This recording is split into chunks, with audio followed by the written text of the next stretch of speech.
Eu convido você a abrir sua Bíblia juntamente comigo, ou acompanhar o texto que estará sendo passado aí também no vídeo, no Evangelho de Jesus Cristo, segundo Mateus, capítulo de número 3. Mateus, capítulo de número 3. Leremos os versículos 13 ao 17. E diz assim a palavra do Senhor. Então Jesus veio da Galiléia ao Jordão para ser batizado por João. Mas João se recusava, justificando: sou eu quem precisa ser batizado por ti, e tu vens a mim? Jesus, entretanto, declarou: deixe assim, por enquanto, pois assim convém que façamos, para cumprir toda a justiça. E João concordou. E sendo Jesus batizado, saiu logo da água. E eis que se abriram os céus, e viu o Espírito de Deus descendo como pomba e vindo sobre ele. Em seguida uma voz dos céus disse: este é meu Filho amado, em quem muito me agrado. Feche seus olhos, curve sua cabeça, vamos orar mais uma vez. Pai querido, Deus Santo, nós lemos a Tua Palavra, lemos o Evangelho de Jesus e pedimos-Te, ó Deus, que o Senhor ilumine a nossa mente, o nosso coração, para que possamos aprender da Tua Palavra, aprender o que o Senhor quer de nós, aprender, ó Deus, a viver nesse mundo de acordo com o Teu exemplo, de acordo com a Tua vontade. Nós Te pedimos isso, confiados no nome do Seu Filho amado Jesus Cristo. Amém.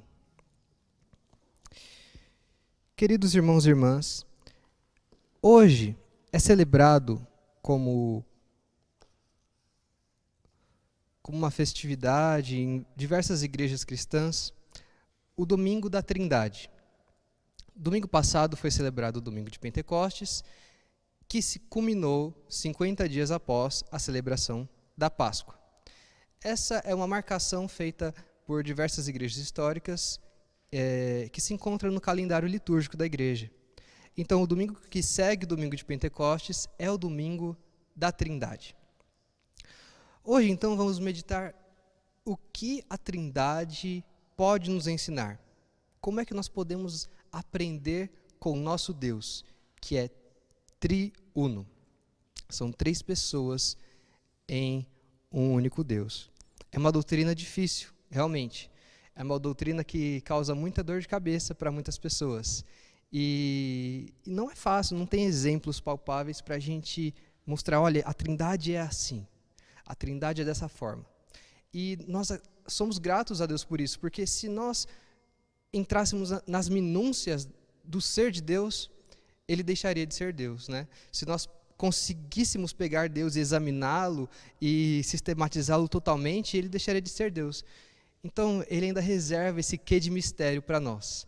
O mistério de Deus, o mistério da Trindade. O que é a Trindade? Nós não temos um exemplo muito factível, mas sabemos que Deus é Deus Pai, é Deus Filho, é Deus Espírito Santo. O Pai não é o Filho, o Pai não é o Espírito.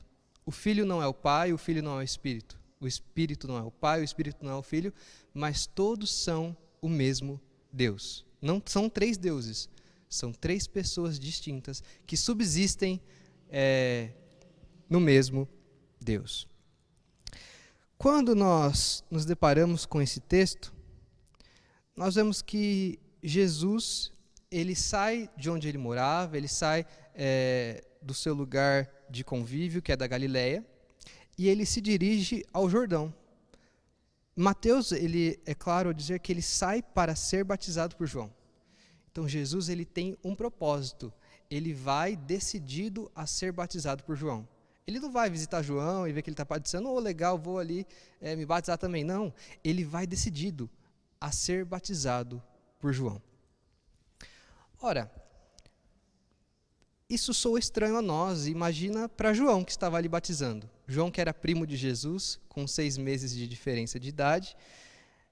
Jesus então chega, olha João, ele estava ali na fila, quem estava sendo batizado por João naquela ocasião? Em passagens paralelas, vemos que eram prostitutas, eram publicanos, eram os pecadores. E o batismo de João era de arrependimento. Quando João viu que Jesus estava na fila, com publicanos e prostitutas e toda a ordem de pecadores, João se recusou e falou: não, eu que devo ser batizado por você.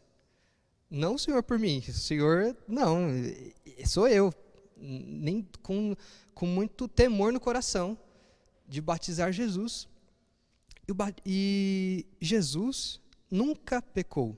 Jesus nunca teve pecado em sua vida. Então, do que ele deveria se arrepender? Para que ele se batizaria, sendo que não tinha nenhum motivo para que ele se arrependesse?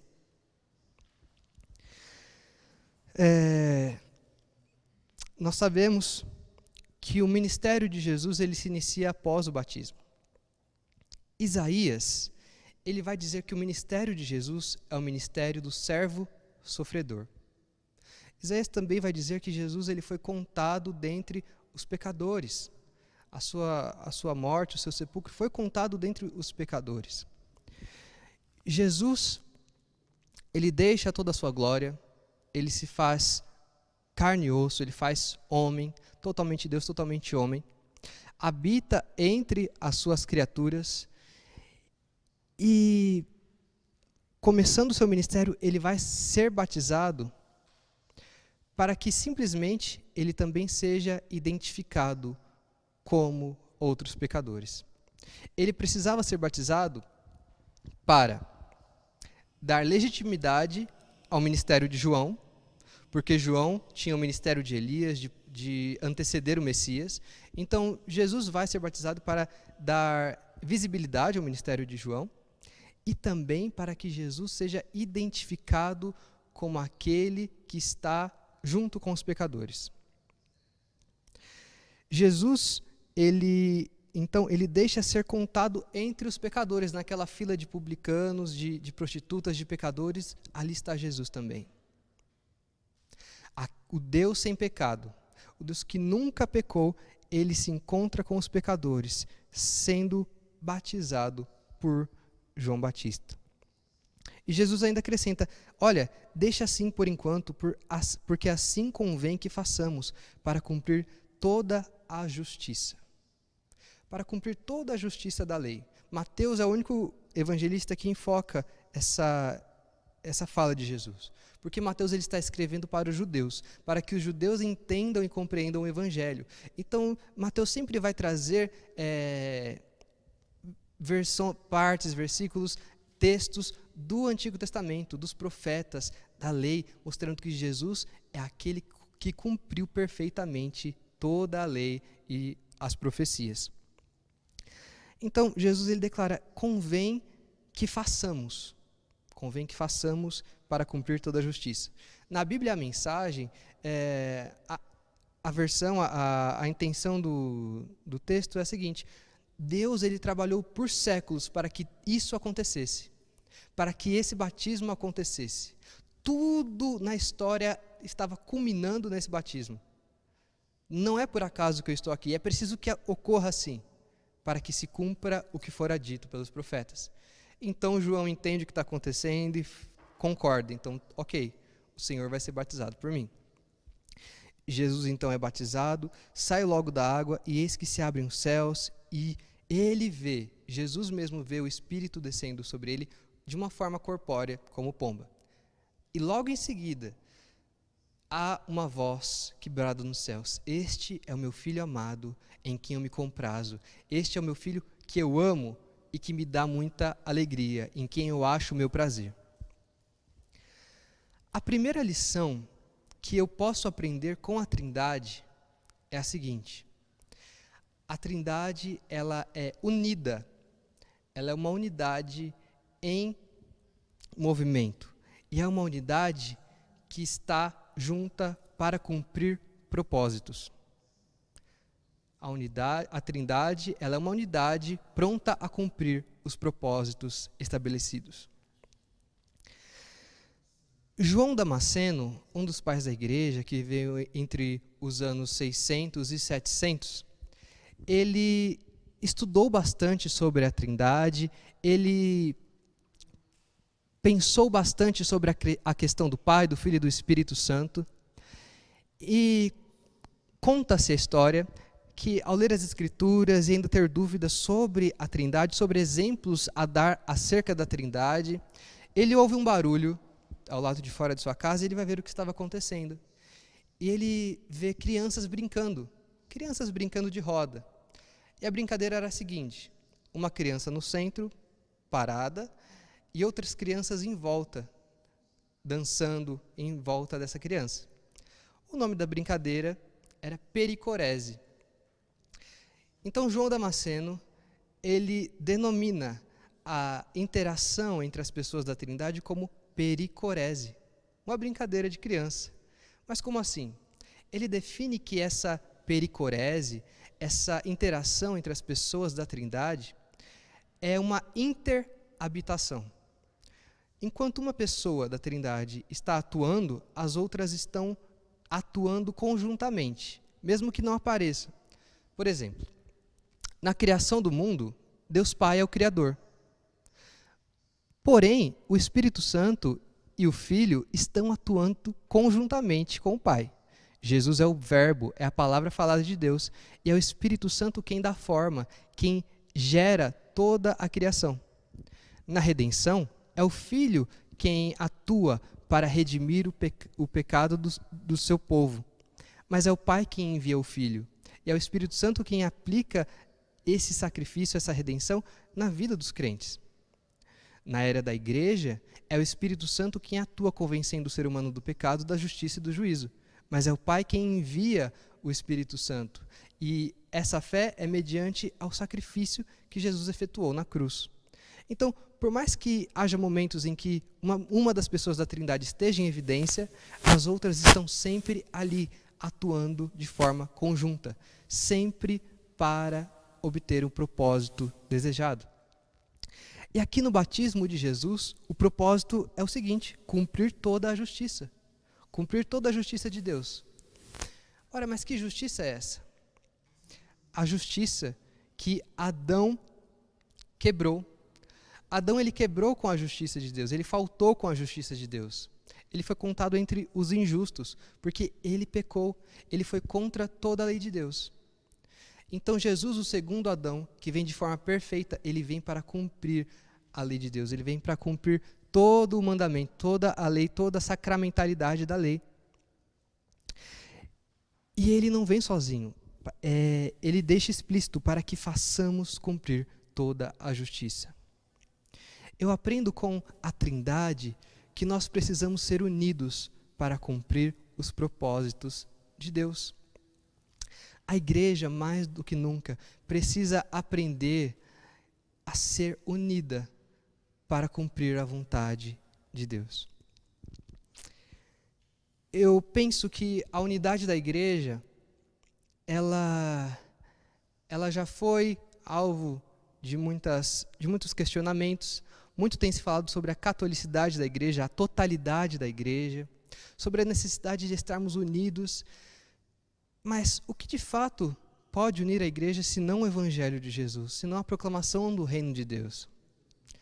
É muito triste, é muito doloroso ver que a igreja se une para propósitos que não convêm ao reino de Deus.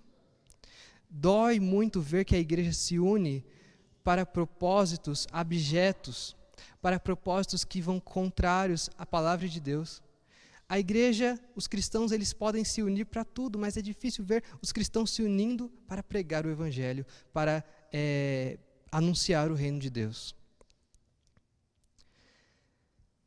Nós vemos, pelo menos alguns viram, a reunião que foi feita, uma live que foi feita essa semana. Os pastores se reuniram. Olha, uma reunião de pastores de diversas denominações, pastores que antes eram inimigos de ministério, porque existe isso, inimigos de ministério. Poxa, aquela igreja lá está tendo mais membros que a minha.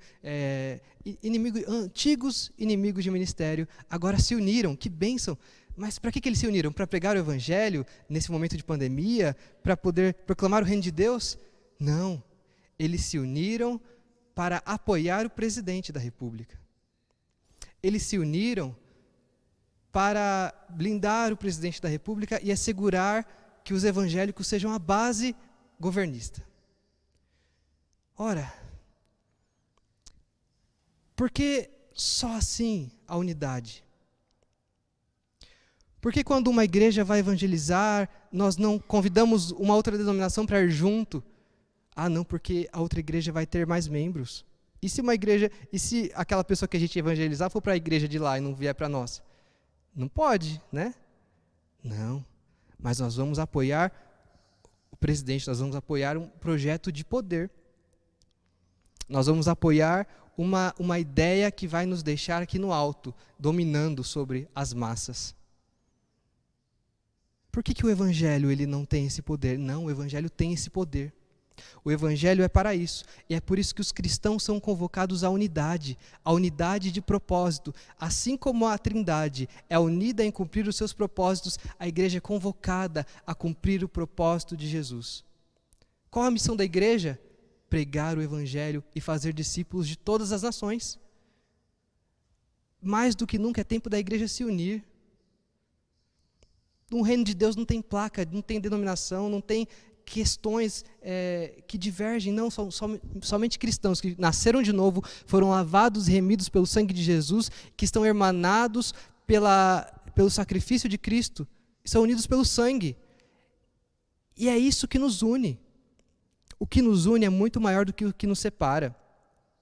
Existem cristãos que pensam de uma forma? Existem. Existem que pensam de outra? Ok. Mas o que deve nos unir é o sangue de Jesus. Porque é o sangue de Jesus que nos purifica de todo pecado. E quando Jesus nos chama de filhos de Deus, Ele nos chama de filhos de Deus porque Ele é filho de Deus e Deus nos adota mediante o sacrifício que Ele fez na cruz.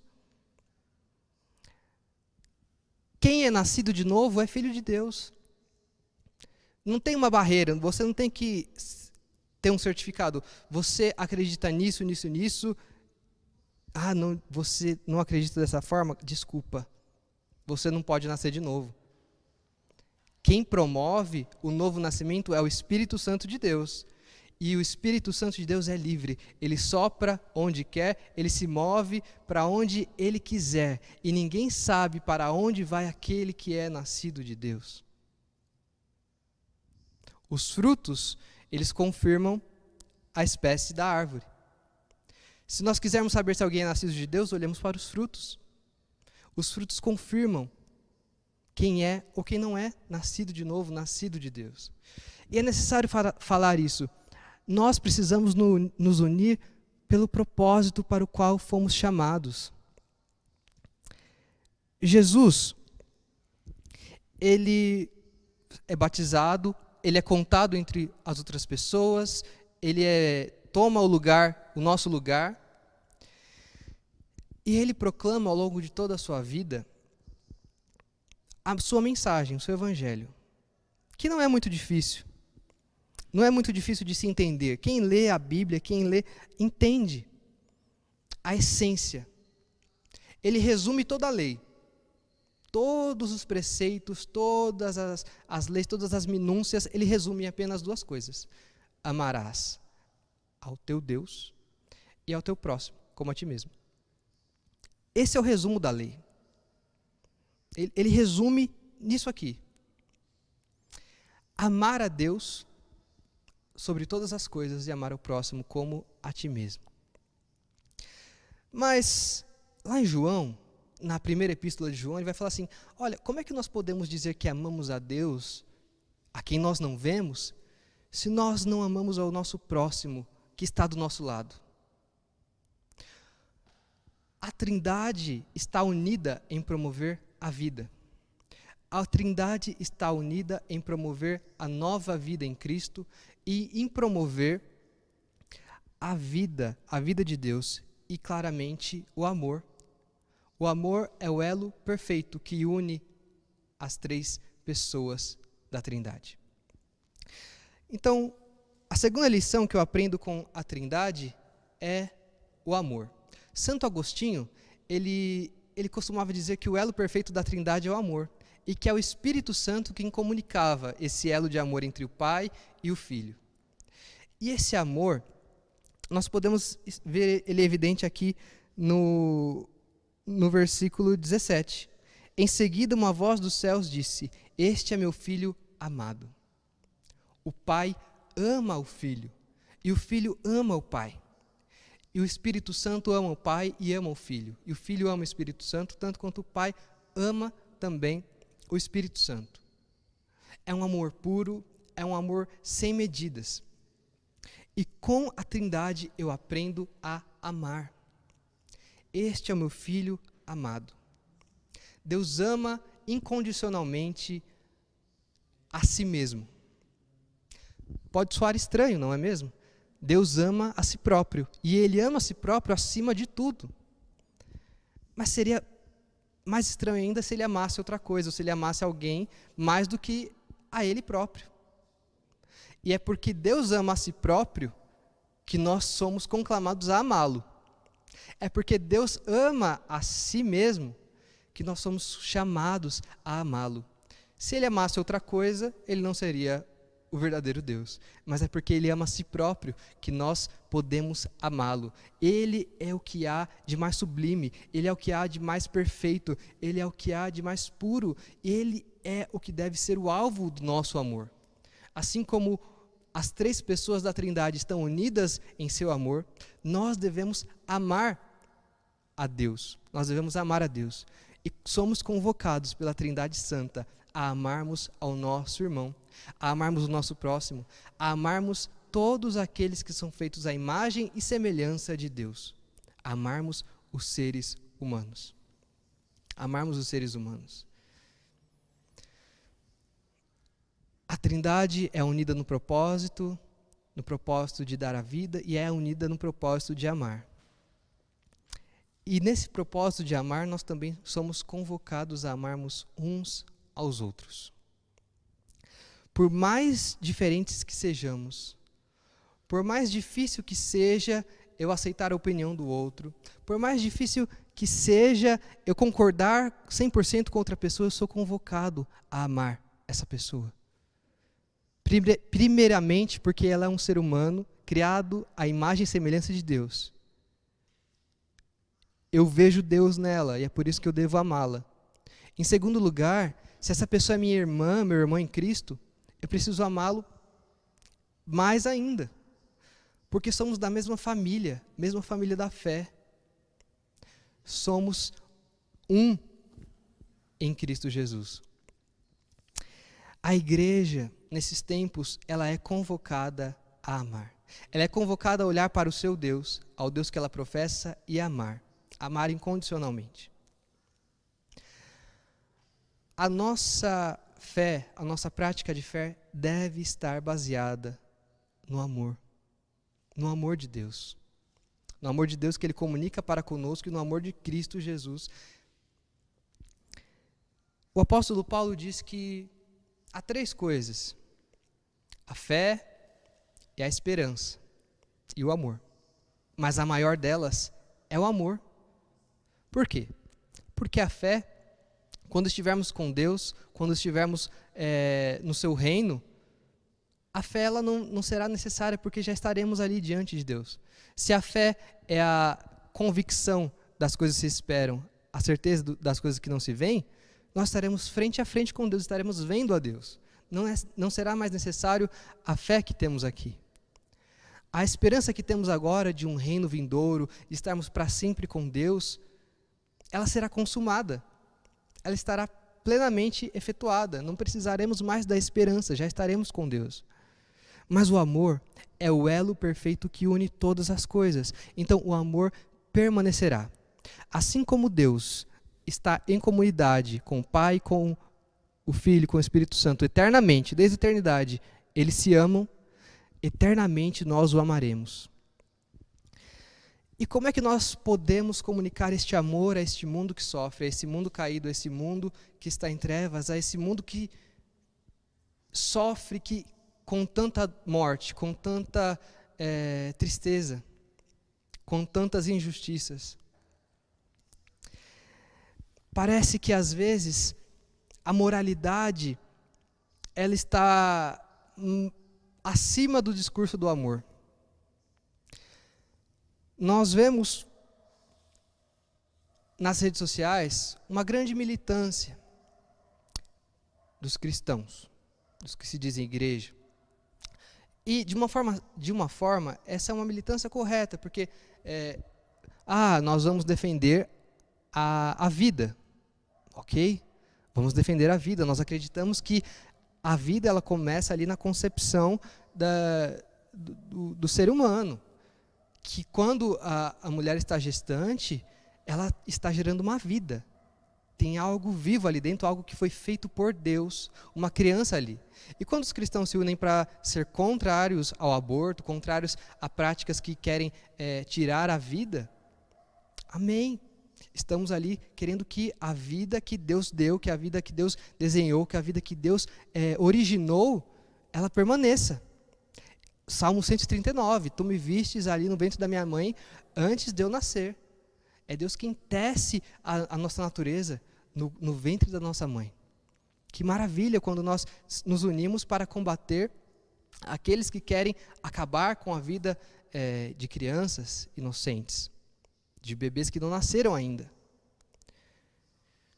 Porém, a moralidade, ela se eleva ao ponto de que, quando a criança nasce, a igreja vira as costas. E quando a criança nasce, recebe o nome de Marcos Vinícius, mora no Complexo da Maré, no Rio de Janeiro, e aos seus 14 anos de vida, ao não conseguir ir para a escola, porque estava tarde no seu horário, e ele volta com seu amigo para a sua casa, ele é atingido por uma bala perdida. E aí, ele internado, fala para sua mãe: mamãe, os policiais não viram que eu estava com o uniforme da escola? E a criança vem a falecer. A gente não está nem aí para isso. A gente só estava querendo que ele nascesse. Nasceu, viramos as costas. Por quê? O que eu tenho a ver com a vida de crianças negras que morrem na comunidade? Eu não tenho nada a ver com isso. Eu só quero saber da moralidade, porque abortar é imoral. Mas quando essa criança vira um negro na favela, a gente não quer nem saber. Porque a moralidade falou mais alto do que o amor. Nós somos chamados pelo Evangelho a se importar com toda a vida. E chamados também a denunciar as injustiças que acontecem no nosso país. Se a criança ela tem 9 anos, se chama Miguel, e é deixada perdida no prédio, e ela cai do 9º andar e morre, porque a mãe não tinha condições de deixar a criança numa creche ou em casa com alguém cuidando, a gente não está nem aí, a gente vira as costas. Por quê? A gente não quer falar, a gente não fala sobre. Não é uma vida que importa? Será que não é uma vida que importa? Nós somos chamados a amar incondicionalmente todos aqueles que são feitos à imagem e semelhança de Deus. E quando nós preferimos não falar sobre essas coisas, nós a tornamos como normais, é corriqueiro. A dor dessa mãe, a dor dessas pessoas não nos atinge. Não seria tempo da igreja olhar para essas questões e se unir com o propósito de amar, de sentir a dor daqueles que choram, para que no futuro possamos nos alegrar com a alegria deles? Ah, não, mas se eu defender crianças negras que morrem na favela, vão me chamar de comunista, vão me chamar de esquerdista. Eu só posso defender as crianças que estão no feto que ainda não nasceram. Ah, não, eu não posso defender as crianças que não nasceram porque vão me chamar de direita, vão me chamar de conservador. Eu não posso. Eu só posso defender as crianças que estão morrendo, que estão sendo massacradas. Do que a gente está falando? Por que essa dicotomia? Por que essa loucura? Eu não sou chamado a ler o Capital, a ler o Manifesto Comunista de Marx e falar: olha, isso aqui que eu tenho que acreditar. Eu não sou chamado a ler A Riqueza das Nações de Adam Smith e falar: olha, isso aqui. Não, eu sou chamado aqui, ó, A palavra de Deus, ela me diz que todo ser humano é formado à imagem e semelhança de Deus. E eu sou chamado a amar. Amar de forma incondicional. Com a Trindade, eu aprendo que a vida tem valor e que eu devo amar. Em último lugar, com a Trindade, eu aprendo a verdadeira alegria. Esse é o meu filho amado, em quem muito me agrado, em quem muito eu tenho prazer. O meu filho amado que me dá alegria. Deus, na eternidade, ele gozava de completa alegria. A alegria do Pai é o Filho, a alegria do Filho é o Pai, a alegria do Espírito Santo é o Pai e o Filho. Deus, em sua plena alegria, ele é a alegria em si mesmo. Ele decide criar todas as coisas para a glória do seu nome. Ele não precisava criar. Ele não precisava de nada disso. Mas ele resolve criar, por amor e para a sua própria glória. Então, Deus, que era alegria plena em si mesmo, e continua sendo, quando envia Jesus e se faz carne, e se faz homem, e anda entre nós, anda entre os que são parecidos conosco, ele está mostrando para o ser humano que a verdadeira alegria, a verdadeira plenitude da alegria, não está em coisas, não está em realizações, está na pessoa de Jesus Cristo. Quando ele diz que a alegria do Pai é o Filho, é a obra do Filho, é porque ele quer se alegrar em toda a obra do Filho. O Filho veio para que nós pudéssemos ter vida, e vida em abundância. Ele morreu a nossa morte, sofreu a nossa condenação injusta. Nós deveríamos ser condenados por nossos pecados, ele sofre a nossa condenação.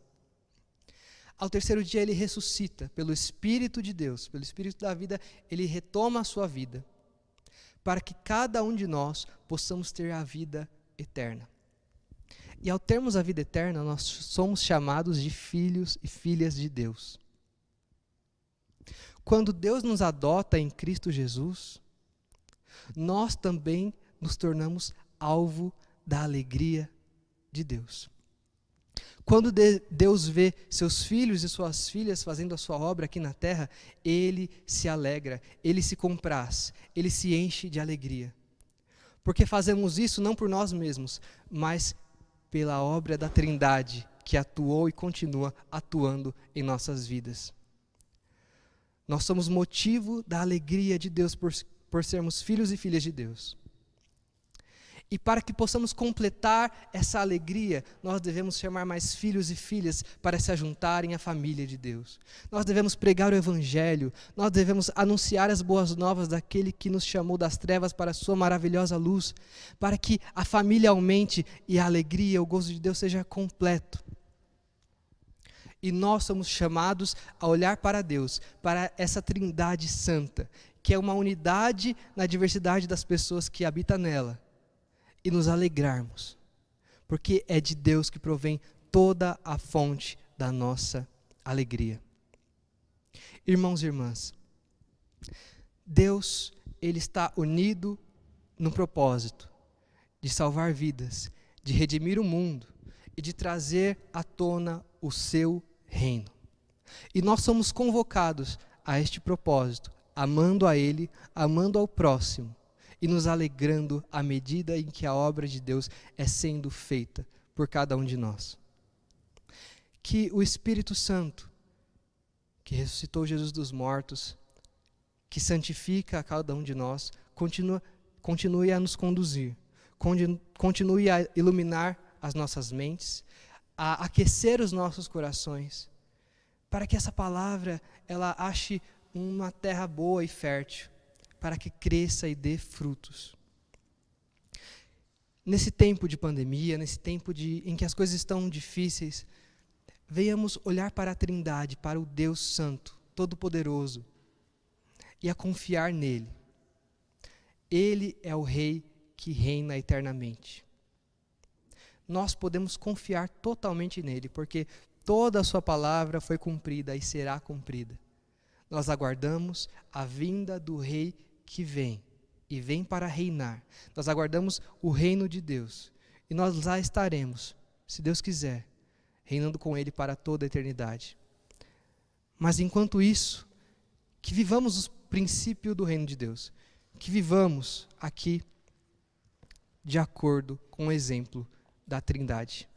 Que Deus abençoe você, a sua família, que você não se deixe desmorecer pelas situações adversas, mas confie que Deus está cuidando de todas as coisas.